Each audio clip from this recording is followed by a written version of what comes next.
Diz assim a palavra de Deus. Entrando num barco, Jesus passou para outro lado do mar e foi para a sua própria cidade. E eis que lhe trouxeram um paralítico deitado num leito. Jesus, vendo a fé que eles tinham, disse ao paralítico: coragem, filho, os seus pecados estão perdoados. Alguns escribas diziam entre si: ele está blasfemando. Jesus, porém, conhecendo os pensamentos deles, disse: por que vocês estão pensando mal em seu coração? Pois o que é mais fácil, dizer os seus pecados estão perdoados ou dizer levanta-te e anda? Mas isto é para que vocês saibam que o Filho do Homem tem autoridade sobre a terra para perdoar os pecados. Então disse ao paralítico: levante-se, pegue o seu leito e vá para a sua casa. E o homem se levantou e voltou para casa. Vendo isto, as multidões, possuídas de temor, deram glória a Deus, que tinha dado tal autoridade aos homens. Quando Jesus saiu dali, viu um homem chamado Mateus sentado na coletoria. Ele disse: siga-me. Ele se levantou e o seguiu. Estando Jesus à mesa na casa de Mateus, muitos publicanos e pecadores vieram e tomaram lugares com Jesus e os seus discípulos. Vendo isto, os fariseus perguntavam aos discípulos de Jesus: por que o mestre de vocês come com os publicanos e pecadores? Mas Jesus, ouvindo, diz: os sãos não precisam de médico, e sim os doentes. Vão e aprendam o que significa: quero misericórdia e não sacrifício.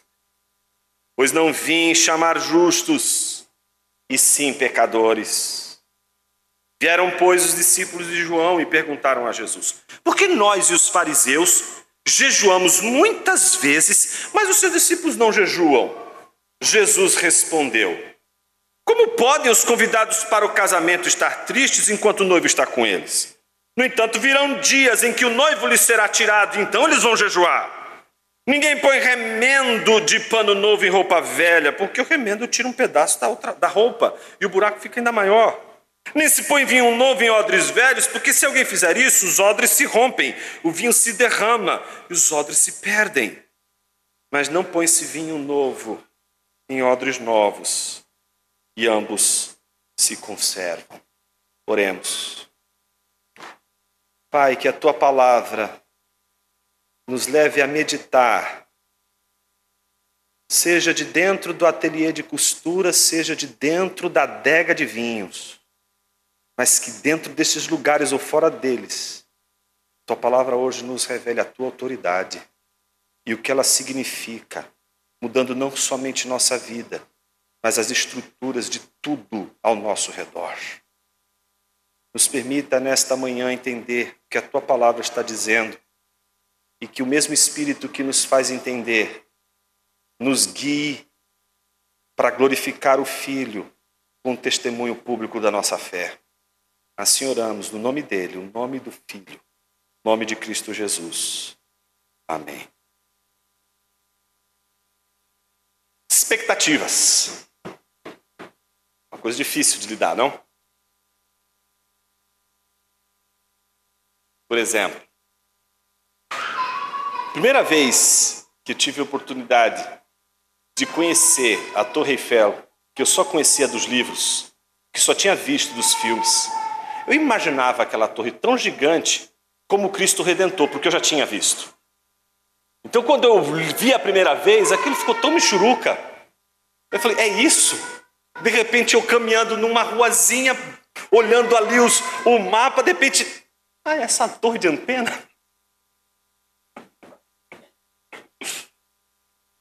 Eu não vou falar mais sobre isso, porque depois aconteceram com as catedrais a mesma coisa.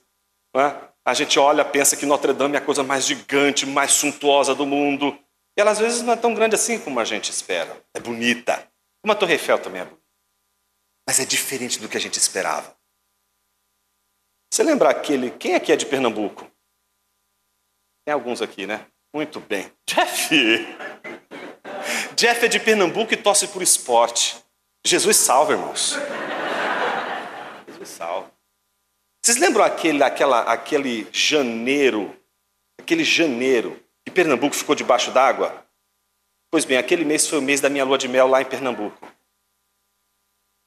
Se você perguntasse para mim e para a Ju como nós esperávamos que seria o clima de Pernambuco naquele janeiro, era como todos os outros climas de Porto de Galinhas, num alto verão como janeiro. Mas não foi, foi muita chuva. Muita chuva.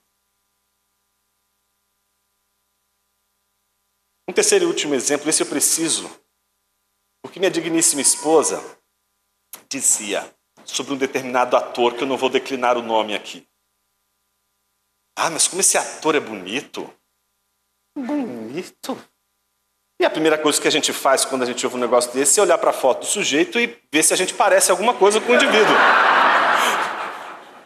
Para saber se dá para a gente competir ou não, porque as expectativas foram elevadas ali, né? E realmente, quando ela disse o nome do cidadão, olha, meus irmãos, eu me senti extremamente, eu diria assim, desafiado. Não encorajado, mas desafiado. Certo dia, estávamos passeando na orla da Barra, em Salvador. E o dito do ator estava gravando uma cena. Foi o meu dia de glória, meus irmãos. Porque quando ela olhou para o ator, foi como a minha visada primeira da Torre Eiffel. Porque ela achava que o ator era grande. Eu também achava que ele era muito alto. Ele ficou do meu lado deste tamaninho. Meus irmãos, foi a minha glória. Foi o momento que eu disse, é este nanico que você quer, achou que ele era bonitão e etc. Ou seja, expectativas são coisas, são interessantes porque elas podem ser frustradas. Você cria uma expectativa boa de algo e não era bem o que a gente esperava. E às vezes a gente nem cria tanta expectativa assim porque a gente diz assim, e daí não vai sair nada. E sai algo extraordinário. Minha pergunta nessa manhã é como é que a gente lida com nossas expectativas diante do conflito de Jesus e o mundo? Todas as vezes, e a gente tem estudado isso ao longo das semanas, dos domingos, todas as vezes que há um confronto entre Jesus e o mundo, há um conflito entre Jesus e o mundo, esse confronto, ele é explosivo. E às vezes a gente espera determinados conflitos, não é? Grandes explosões. E de repente não foi tão explosivo assim como a gente imaginava. Porque em geral a gente esperava de determinados conflitos e de determinadas tensões reações um pouco mais duras, reações um pouco mais drásticas. E elas não são. Por exemplo, o texto de hoje apresenta três episódios que correspondem a três grandes conflitos de Jesus. Conflito com os escribas, o conflito com os fariseus e o conflito com os discípulos de João Batista. Nos três grandes conflitos, Mateus está trabalhando três grandes temas que, durante os capítulos de 8 a 10, são recorrentes. São eles a autoridade, o discipulado e a presença de Jesus. Por exemplo, nos três episódios, esta mesma ordem temática aparece. Por exemplo, dos versículos 1 a 8, que narra a cura do paralítico, vemos a autoridade de Jesus. Dos versículos 9 a 14, que narra o chamado de Mateus, vemos o discipulado de Jesus. E nos versículos 15 a 17, encontramos a presença de Jesus como tema de Mateus. Para cada um desses temas, autoridade, discipulado e presença, um conflito. O conflito com os escribas, o conflito com os fariseus e o conflito com os discípulos de João Batista. Comecemos com o primeiro conflito, aquele que revela a autoridade de Jesus. O versículo 1 já nos mostra logo de cara que Jesus entra num barco e vai em direção à sua própria cidade, o seu próprio lugar, sua própria casa. Para ir para lá, ele vai, obviamente, passar por Cafarnaum. E antes de chegar no seu ambiente, ele chega no contexto de Cafarnaum. Esse grande lago, que é chamado de Mar da Galileia, mas que é um grande lago, ele é um lago de onde você consegue vislumbrar ao redor todas essas grandes e importantes cidades do ministério de Jesus na Galileia. Você vai até o coração do Mar da Galileia, você fizer isso aqui, você vai conseguir enxergar, ali é Gadara, aqui é Cafarnaum, aqui é o Monte Carmelo, você vai conseguir enxergar dessa visão do Mar da Galileia, todo inclusive o ministério de Jesus. E é interessante porque Jesus, ele sai de um contexto muito difícil, que é o contexto de uma região mais longínqua, uma região mais gentílica, por isso que há aquele último episódio que é dos gadarenos e dos porcos, em que ele é expulso de Gadara, representa esse lugar mais distante da realidade mais concentrada de judeus. E Jesus sai de lá, não daquele jeitinho que a gente imagina que ele deveria sair, né? Ele sai expulso dali. Vejam, há 3 regras importantes que todo aquele que estuda a Sagrada Escritura jamais pode perder de vista. Quais são elas? Ponto, você já sabe. Contexto. Essa é a regra de ouro das Escrituras. Jesus, portanto, está num contexto. Qual é o contexto? De expulsão. Ele foi expulsar os demônios e os gadarenos expulsaram Jesus de suas vidas. Expulsaram Jesus de sua cidade. Expulsaram Jesus de seu contexto. Porque o conflito com Jesus não é um conflito em que as coisas podem permanecer tensas e sem resolução. Ou você tem Jesus no seu contexto, ou Jesus estará fora do seu contexto de vida. E não basta você dizer, Jesus está comigo, eu e Jesus somos assim. Ter Jesus no seu contexto, Jesus estar em seu contexto, a consciência de que Ele faz parte do seu contexto, você nunca vai saber quando você fala. Você vai saber quando na segunda-feira de manhã você abre a sua agenda, quando você tem agenda. E aí você descobre que de todos esses compromissos, tudo aquilo que diz respeito ao reino de Deus, não tem espaço para a tua agenda, não tem espaço para a tua vida. Cristo só está reservado no domingo de manhã para você e para mais nada. O curioso é que Jesus foi expulso. Não quiseram Jesus em suas vidas. Não quiseram Jesus em seu contexto. Mesmo Jesus mudando as estruturas. Mesmo Jesus, por exemplo, expulsando o demônio de uma pessoa. Eles estão mais preocupados com o prejuízo dos porcos do que com a libertação de homens que estavam oprimidos por demônios. Estão muito mais preocupados com a questão econômica, estão muito mais preocupados com a questão das perdas do que do grande ganho. Eles estão muito mais preocupados com o dinheiro que perderam do que com a vida que ganharam. Ou seja, o contexto, portanto, das passagens que nós vamos ler é um contexto onde Mateus está mostrando agora, nesse novo ambiente, em que tem justamente, ao contrário dos gadarenos, escribas, fariseus, discípulos de João Batista, portanto, religiosos, que nesse contexto, pelo menos, eles saibam o que realmente importa nessa vida, que dinheiro não é tudo, que tem coisas que são mais valiosas, que tem coisas que valem mais a pena, de que tem prejuízos que a gente nem sequer deveria levá-los em conta quando temos algo grandioso, quando estamos diante de algo tão poderoso. E o primeiro conflito revela justamente como religiosos podem não perceber algo grandioso que Deus lhes deu. Por exemplo, observe o versículo de número 1. Jesus passou para o outro lado do mar, ou seja, então se ele estava para cá, ele foi para o outro lado, diametralmente oposto. Foi em direção à sua própria cidade.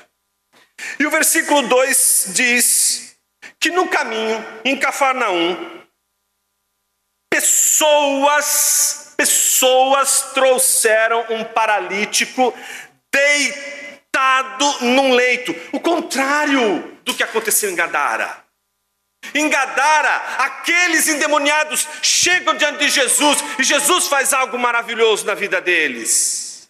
Aqui não. Aqui nós estamos vendo pessoas com uma certa piedade, que são capazes de se compadecer de alguém que está sofrendo num leito, e que pegam esse leito com o sofrido, e sabendo que Jesus estava ali, eles se encarregam de levar o sofrido até Jesus. Portanto, estamos caminhando de um ambiente de pessoas impiedosas para pessoas piedosas, pessoas que são capazes de se condoer da dor do outro. E a Bíblia diz que Jesus, ao ver que aquelas pessoas estavam carregando num leito paralítico, ele não somente viu aquelas pessoas, não somente viu que se tratavam de pessoas piedosas, que se tratavam meramente de pessoas que estavam preocupadas com o outro, mas viu fé.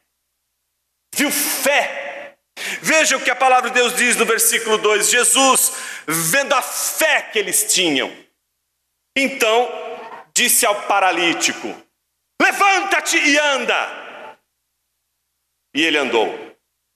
Certo? Eu vi gente dando amém aí. Não. Não é isso que aconteceu.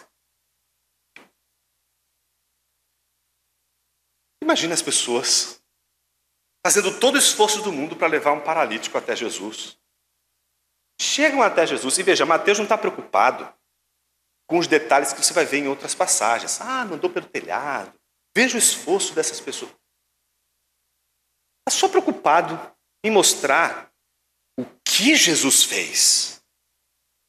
Jesus olhou e disse: coragem, filho! E nessa hora, meus irmãos, se eu estivesse segurando o leito, eu falei assim: coragem para quê? O sujeito está convalescendo. Não conseguia nem sair do lugar. Precisou de pessoas levarem. E Jesus olha para ele e diz: coragem, filho! Eita! E aí, bom, coragem porque ele vai dar um passo de fé. Chegou o dia da vitória. Agora as portas se abrirão. Você vai receber a cura dos altos céus. Coragem! Você está perdoado dos seus pecados. Imagina. Ué, mas a gente veio aqui porque a gente está sabendo que você cura as pessoas, que você purifica leprosos. A gente até sabe, porque alguns dos seus discípulos andaram reclamando aí de um dos seus milagres, que até a sogra de um deles você curou. A gente viu falar de um centurião que mandou lá você dizer com uma palavra e foi curado. E agora chega o paralítico, a gente está esperando o quê? Que ele seja curado. Você veio hoje aqui. E a minha pergunta para você é: qual é a tua expectativa hoje aqui neste culto? Qual é a tua expectativa para a vida? E se você estivesse diante de Jesus, o que você esperaria que ele fizesse? Imagine que Jesus ali está frustrando as expectativas de muita gente. Mas só que o conflito de Jesus com o mundo é tão tenso, que não somente ele frustra as expectativas daqueles que estão levando o paralítico. Imagino eu também o paralítico. Porque imagina o paralítico sendo levado até ali, estão dizendo: olha, é a esperança que você tem. E aí chega lá e já escuta o homem dizer: coragem, filho! perdoados estão os teus pecados.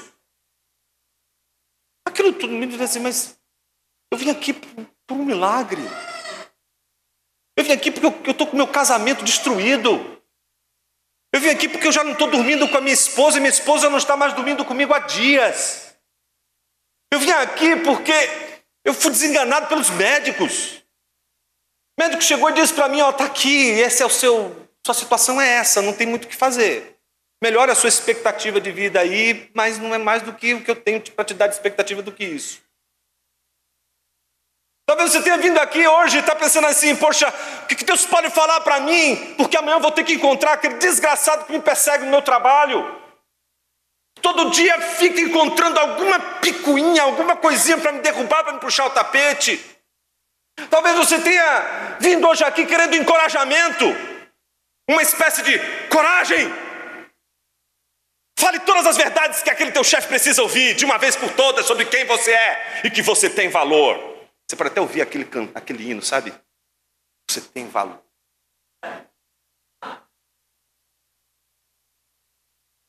Quais são as suas expectativas hoje, diante da palavra de Deus? Talvez não sejam muito diferentes das expectativas que aqueles homens tinham. Mas o interessante é que Jesus surpreendeu. Surpreendeu não dando aquilo que aparentemente eles queriam que Jesus desse logo de cara. O milagre. Porque parece que Jesus, ao ver tudo aquilo e ao olhar para aquele paralítico, ele diz, tem algo que eu sei que te perturba muito mais do que a paralisia das suas pernas.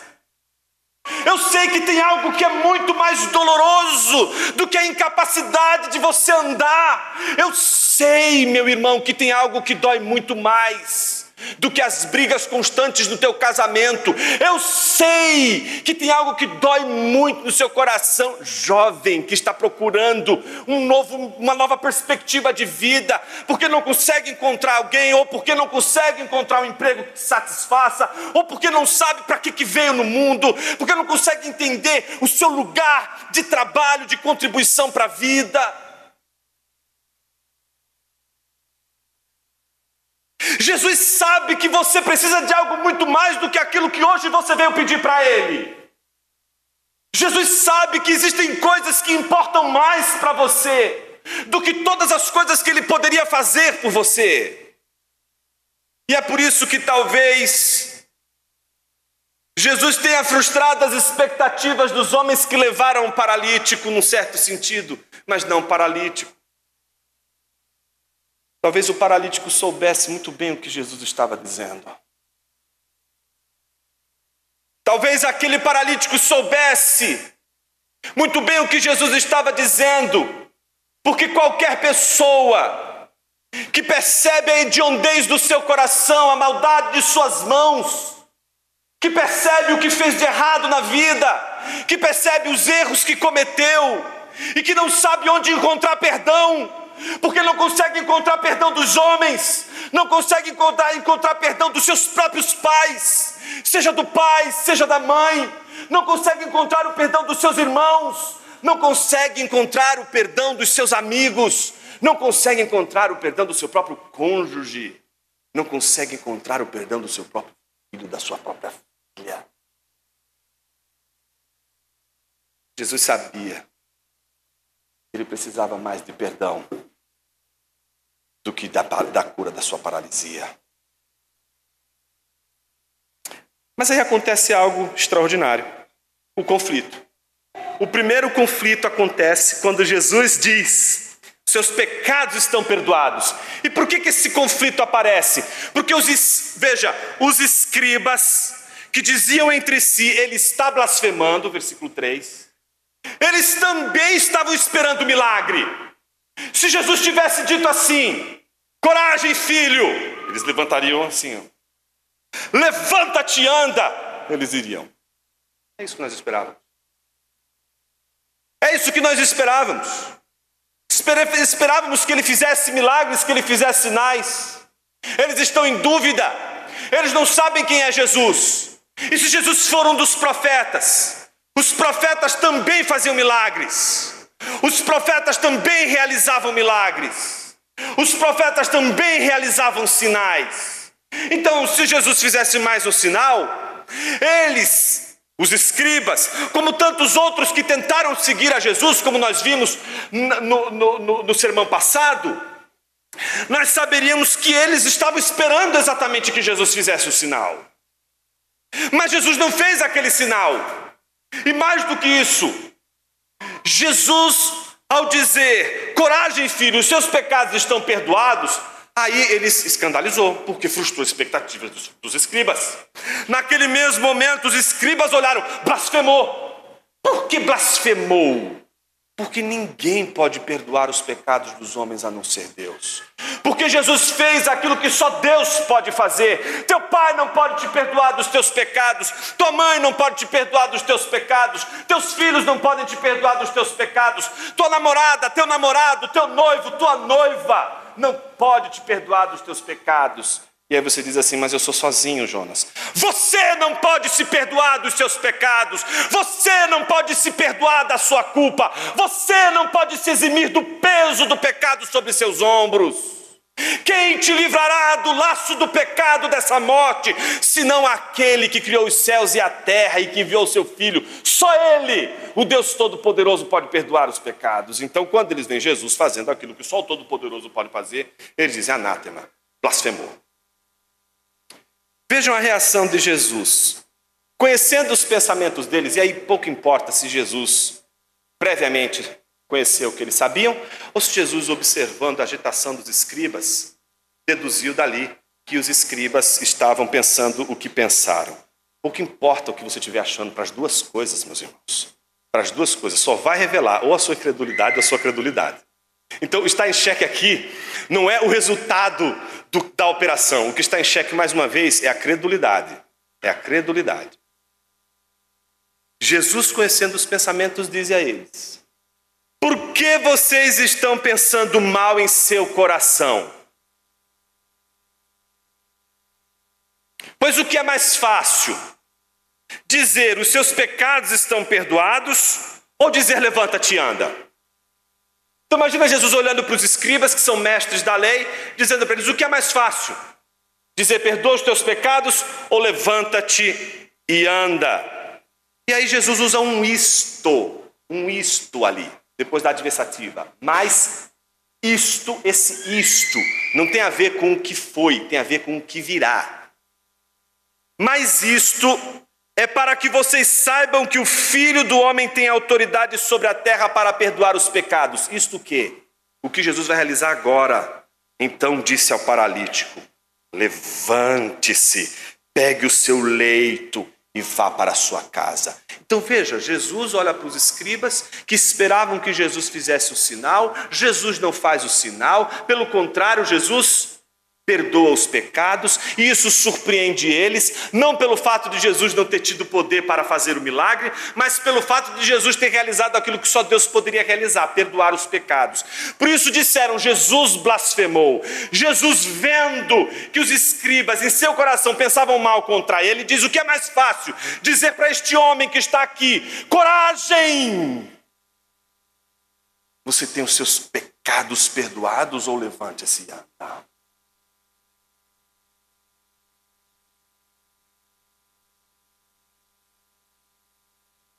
Ou seja, quando Jesus diz o que é mais fácil, óbvio que Jesus está dizendo algo que nenhum dos escribas é capaz de pensar. O que é mais fácil?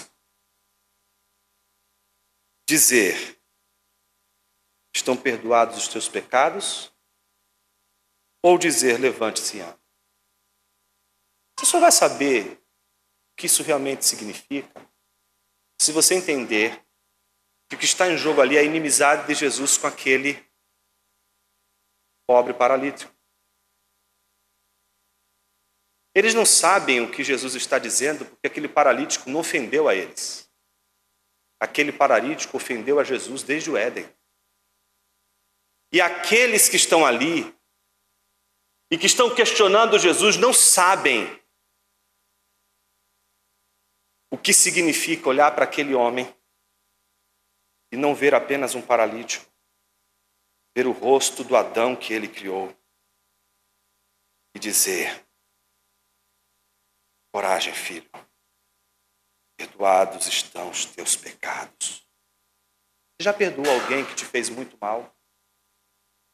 Se você já fez isso, você sabe o que é mais fácil: fazer um milagre, como levantar alguém dos mortos, ou perdoar.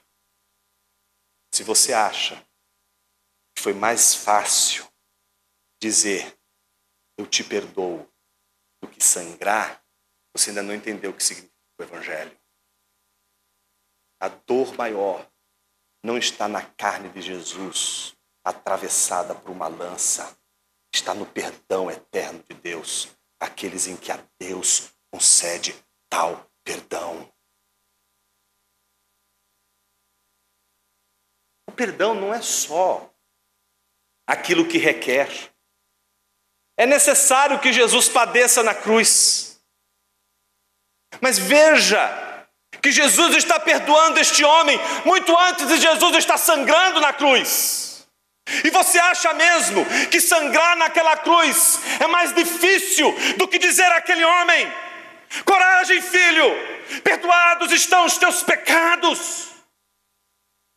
Nem a cruz é mais pesada do que a palavra do Deus Criador, que olha para um pecador e diz: perdoado você está de todas as tuas ofensas contra o Pai Celestial. É o pecado cósmico que atravessa a humanidade. É deste pecado que Mateus está chamando a atenção de todos aqueles que estão lendo o seu Evangelho. Por isso, o que é mais fácil dizer: perdoados estão os seus pecados, ou levanta-te e anda? Então Jesus, na mesma hora, diz: como vocês não vão entender o que é isso, porque vocês não são a parte ofendida dessa história, eu vou mostrar isto. Veja, Jesus está dizendo assim: eu vou desenhar. São mestres, vocês não estão entendendo o que está acontecendo aqui. Mas eu vou fazer um negócio aqui, eu vou fazer isso. Veja, por qual sentido, por qual movimento, por qual motivo? Para que vocês saibam que o Filho do Homem, aquele que vem dos céus, que vem com todo domínio, que vem para governar com autoridade sobre céus e terra, o Filho do Homem que há de vir nas nuvens com poder e glória, de que este Filho do Homem tem autoridade sobre a terra para perdoar os pecados. E Jesus diz: levanta-te e anda, não porque ele precisava ser levantado daquela paralisia, mas para que todos soubessem que aquilo que Jesus disse, perdoados estão os teus pecados, é para valer e é para toda a vida. Você sabe o que significa ouvir da palavra de Deus que perdoados estão os teus pecados? É que você jamais conhecerá o inferno. Se você alcança pela graça e a misericórdia de Deus o perdão divino, nunca mais as chamas do inferno podem te alcançar. Então observe, quando Jesus diz: levante-se, pegue o seu leito e vá para casa, Jesus faz o que todo mundo esperava. Em outras palavras, meu irmão, o fato de Jesus perdoar você dos seus pecados não significa que ele não possa fazer todas as outras coisas maravilhosas que você tanto deseja que ele faça. Mas minha pergunta para você é uma só nessa manhã: o que mais te importa? O que mais vale a pena? Levante-se, pega o seu leito, vá para casa. E a Bíblia diz que o homem se levantou, voltou para casa. Vendo isso, esse é o último movimento, as multidões testemunham a favor da autoridade de Jesus, dando glória a Deus. Observe, e o homem se levantou, voltou para casa. Vendo isto, as multidões, possuídas de temor, deram glória a Deus que tinha dado tal autoridade aos homens. Segundo conflito.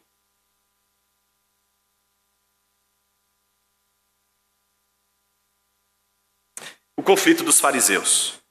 Então, observe, o primeiro contexto é o contexto de um milagre, de pessoas piedosas que levam um paralítico para que Jesus possa curá-lo. Jesus perdoa os pecados. E aí o que acontece na sequência? Os escribas questionam Jesus, porque quem é esse que pode perdoar os pecados? Entram em conflito Jesus. Agora, o segundo conflito começa no contexto do discipulado. Ou seja, a gente sai do contexto da autoridade agora para o contexto do tema do discipulado.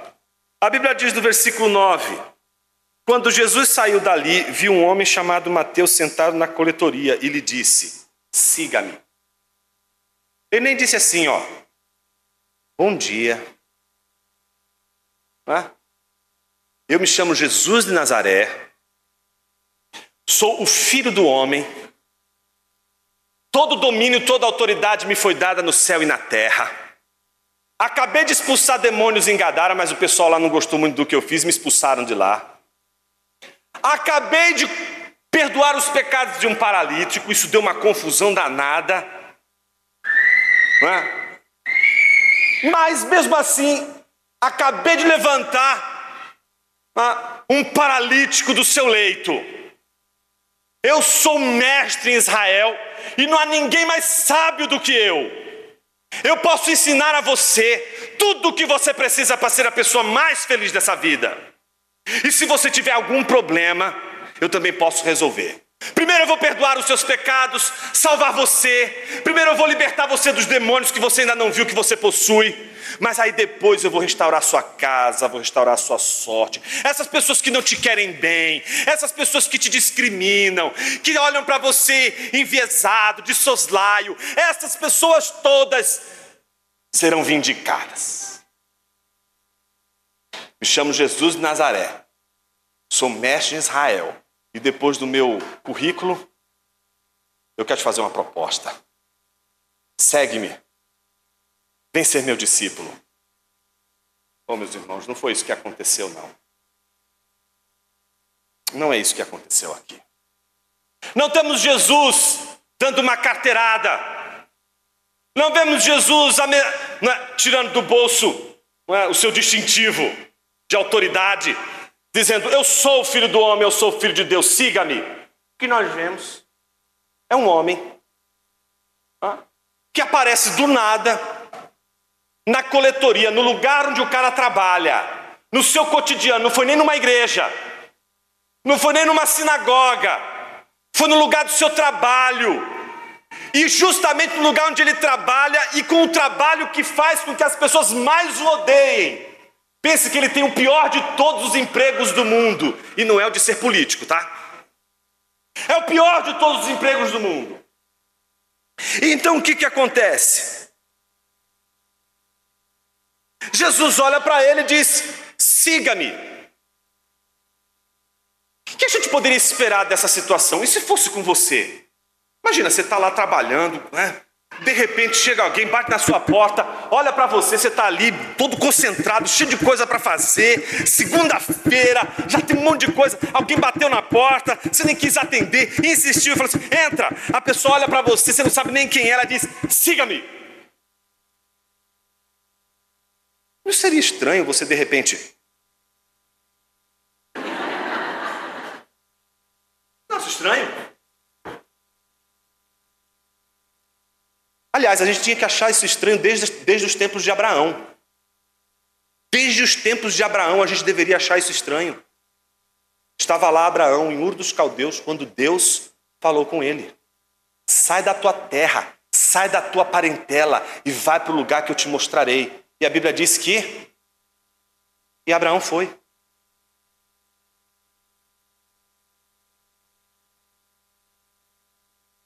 Observe que Jesus apenas diz: siga-me.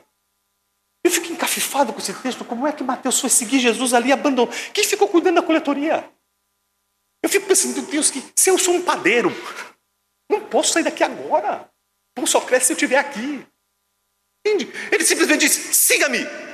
Ele sai. Eu, quando olho para esse texto, eu sei que esse texto é um pavor para um monte de gente. Porque tem um monte de gente que fica assim: e agora? Eu vou ter que abandonar todo o meu trabalho, vou ter que abandonar tudo que eu faço na vida para seguir Jesus. E eu preciso pagar a escola das crianças, eu preciso pagar minhas contas no final do mês, eu preciso fazer tanta coisa. Meu Deus, e agora? Mas Jesus disse: siga-me. O sermão do domingo foi: siga-me. E eu agora o que eu faço?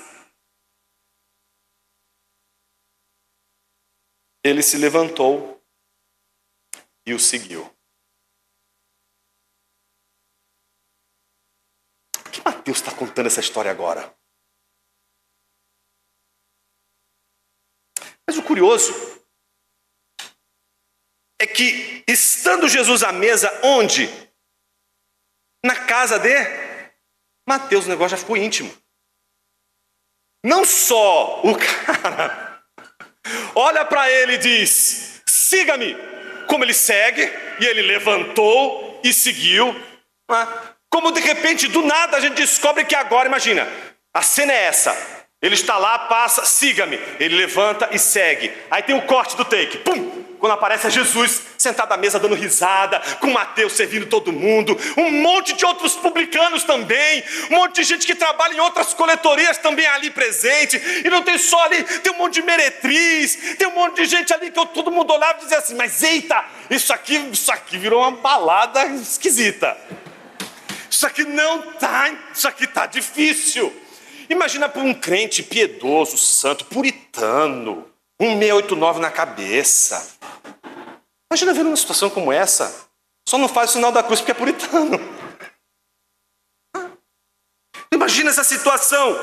Você olha esse universo. Você olha esse ambiente. Você pensaria duas vezes. Meu, o que está acontecendo aqui? Ele acabou de perdoar os pecados e está no meio de um monte de gente pecadora. Mas é isso que acontece.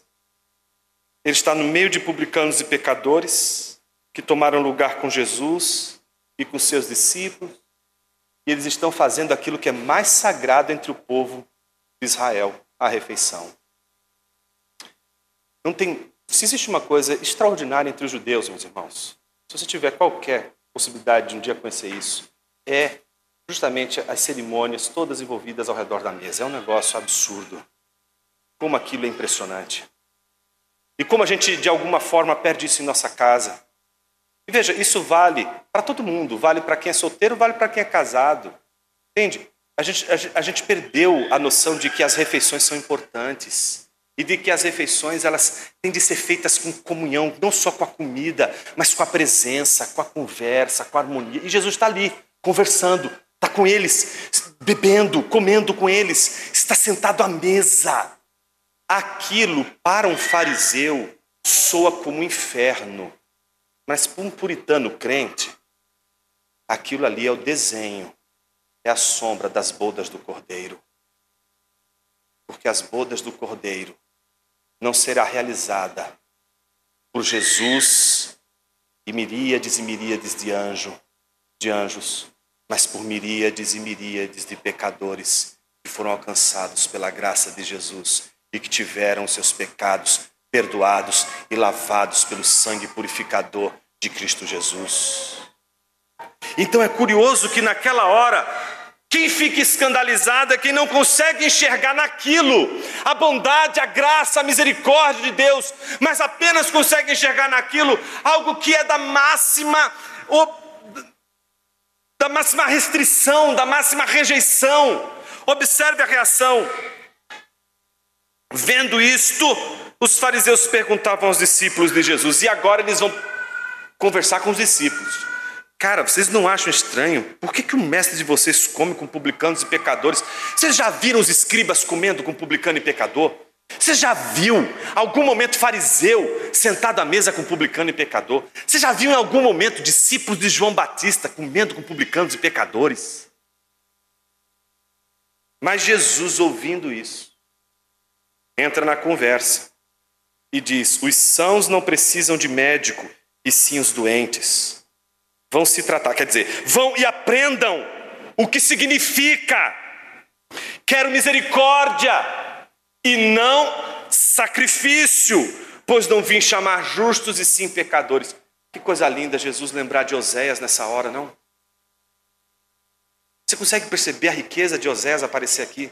Oséias, aquele que Deus pediu para que se casasse com uma prostituta, que depois iria se encantar com os reis das cidades baixas, ia se vender para os presentes, as glórias dos homens das cidades baixas, que encheriam ela de presente. Ela abandona seu esposo, ele tão desesperado manda seus filhos irem até as cidades baixas. Fala lá, alguma coisa para sua mãe, veja se sua mãe pode voltar, fala para ela voltar. E então ele manda os meninos e ela não quer saber, ela está feliz com os homens das cidades baixas.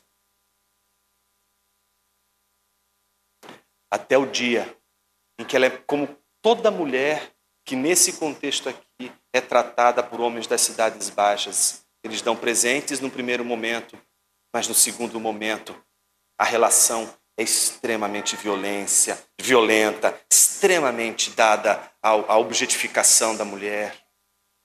Só que agora o que acontece? Ele sabendo disso, vai até Deus e Deus diz o que a ele? Eu sei o que você está passando, Oséias. E Oséias, o Senhor sabe? Sim. Meu povo me traiu. Meu povo escolheu outros deuses. Meu povo está servindo e sacrificando para deuses falsos. E Oséias, imagina Oséias. Deus tem razão, é verdade, o povo traiu ele. Oséias, que não é bobo, diz assim, e o que o senhor vai fazer? E dependendo do que Deus fizer, ele faz também. Mas o que Deus diz a ele? Que a gente encontra lá em Oséias capítulo 2, versículo 14. Eis que eu atrairei para o deserto, e lá falarei ao coração.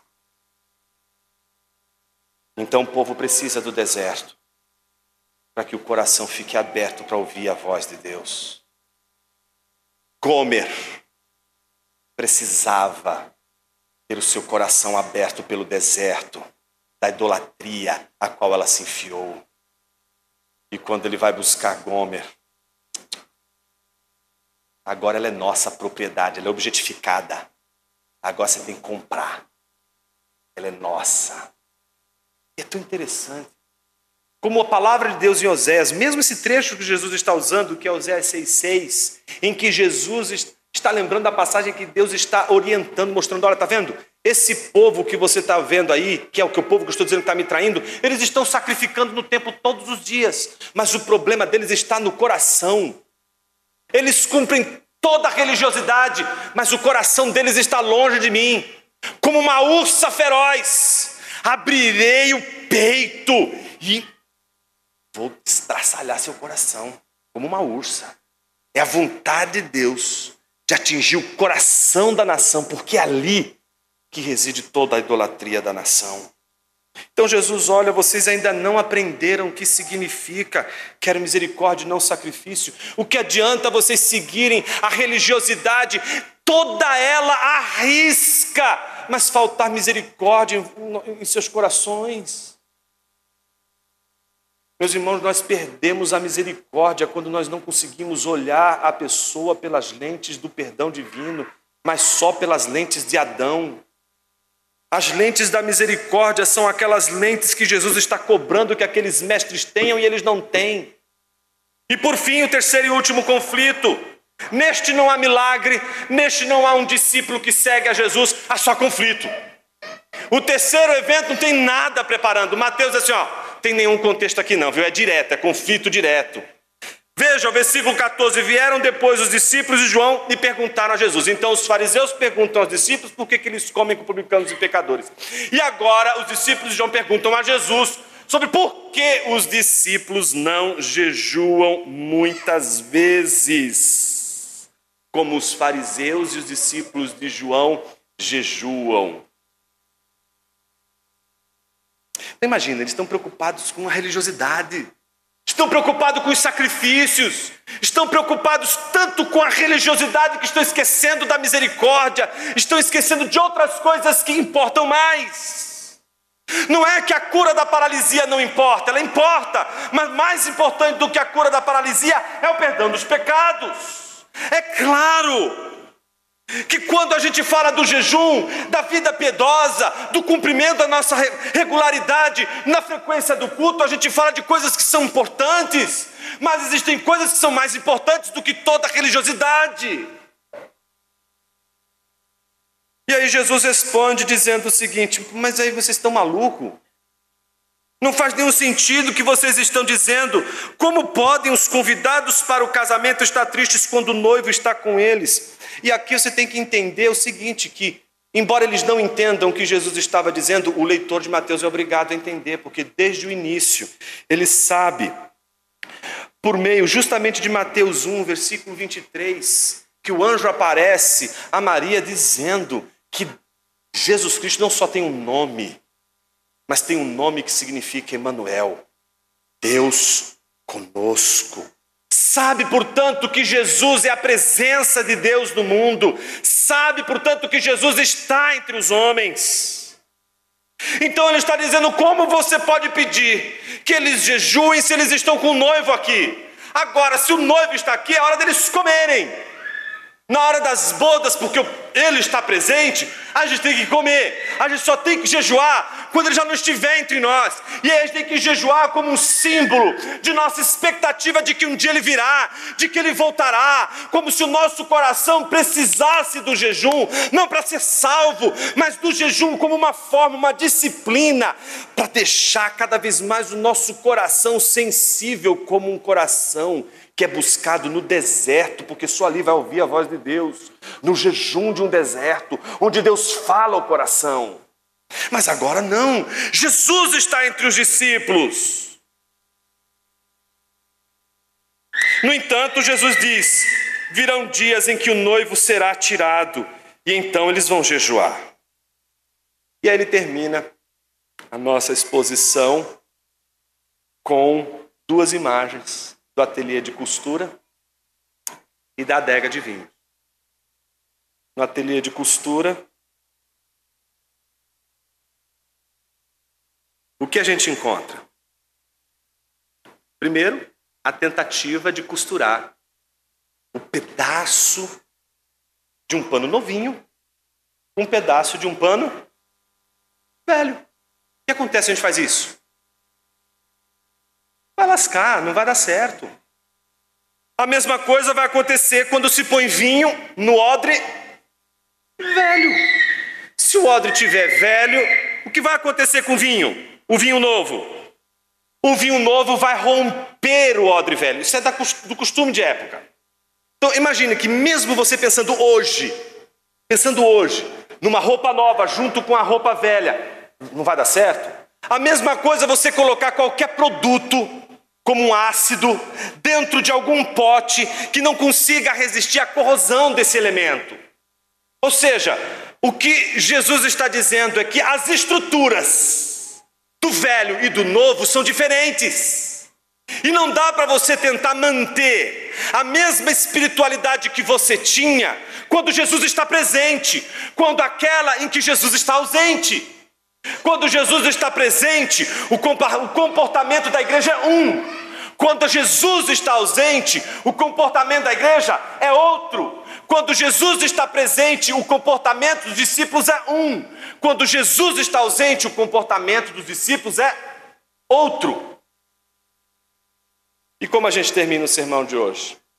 Existe uma regra de interpretação de texto que é uma regra importantíssima. São as três coisas mais importantes na leitura de um texto bíblico. Quais são? Vocês não perceberam que os 3 episódios de hoje são equivalentes aos 3 episódios da semana passada? Comecemos com o primeiro. O primeiro episódio é um episódio de um monte de gente que está tentando ali de alguma forma alcançar piedosamente a cura de um paralítico. Estava Jesus, como diz o capítulo 8, em Cafarnaum, no mesmo lugar, quando um centurião se aproxima de Jesus e diz: Jesus, o meu criado jaz em casa, paralítico, sofrendo horrivelmente. Jesus diz: eu irei curá-lo. E aí ele diz: não, Senhor, manda com uma palavra o meu rapaz ficará curado. E a Bíblia diz que assim como aqueles homens que trouxeram um paralítico, quando ele estava também em Cafarnaum, e viu a piedade deles com relação àquele paralítico, ele olha para o paralítico e viu a fé deles, se admirou com a fé deles. Jesus também se admirou com a fé daquele centurião. Jesus se admirou com a fé tanto de um centurião, que é alguém que não pertence ao povo da aliança, como aqueles que pertencem ao povo de Deus. Não somente isso, Nós vemos na sequência que há um chamado de Deus a Mateus que contrapõe aos outros dois chamados do escriba e daquele outro discípulo de Jesus. O primeiro escriba, como a gente vê no capítulo 8, versículo 18 em diante, é aquele que não recebe o chamado de Jesus. Jesus nem chama ele, ele simplesmente diz: mestre, vou te seguir. Não dá vontade de ouvir Jesus dizer: eu te chamei? Mas não, como Jesus é mais educado que a gente, Jesus diz: as raposas não têm onde descansar, você vai querer me seguir? Aí o outro que diz: ah, Senhor, deixe-me primeiro sepultar o meu pai. Jesus respondeu: siga-me e deixe que os mortos sepultem seus mortos. Ou seja, enquanto nós vemos pessoas reticentes em seguir a Jesus, nós vemos agora o contrário, alguém que ouve Jesus dizer: siga-me, e ele levanta e segue a Jesus.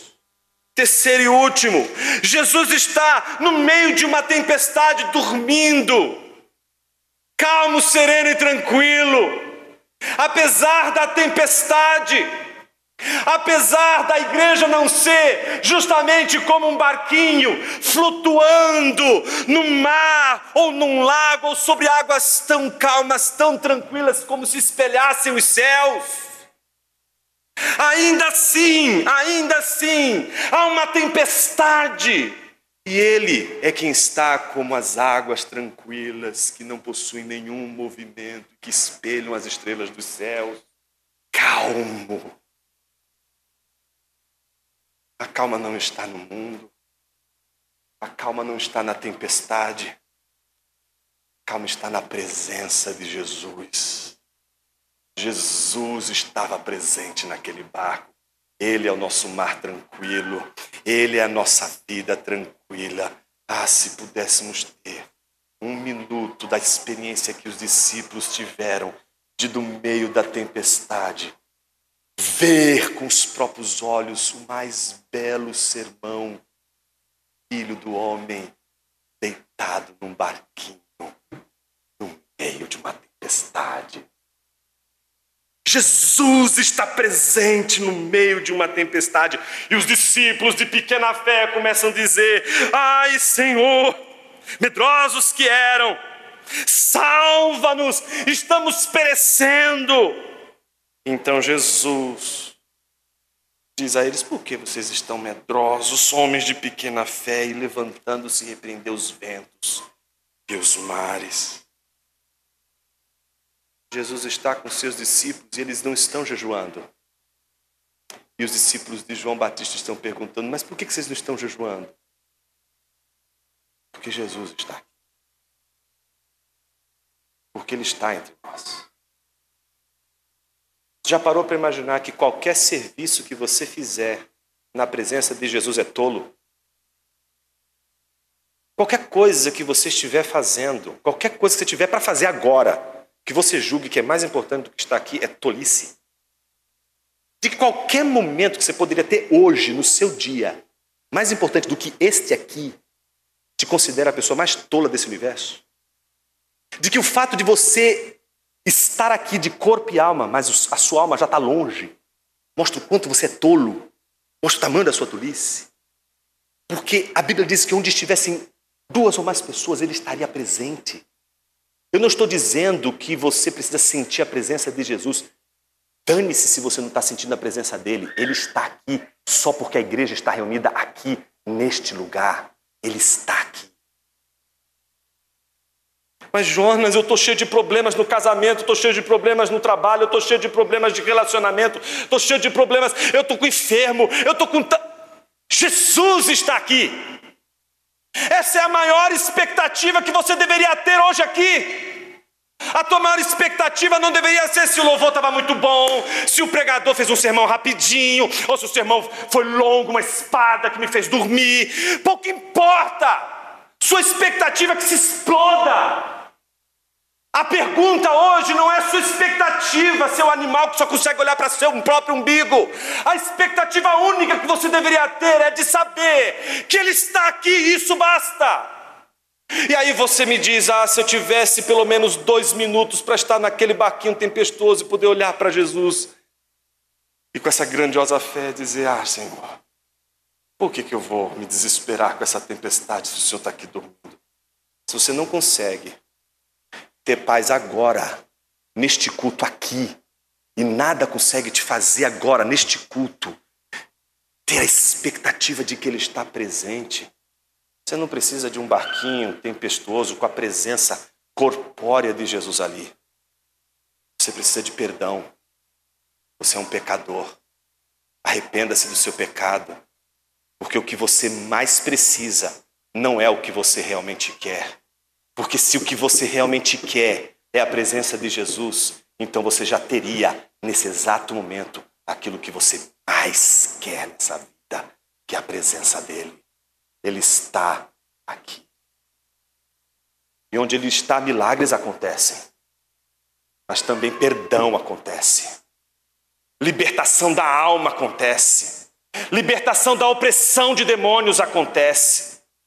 Perversão sexual na mente é também um movimento de batalha espiritual que Deus realiza quando Cristo está presente na sua igreja, meu irmão, minha irmã. Jesus está presente hoje aqui. Quais são as suas expectativas?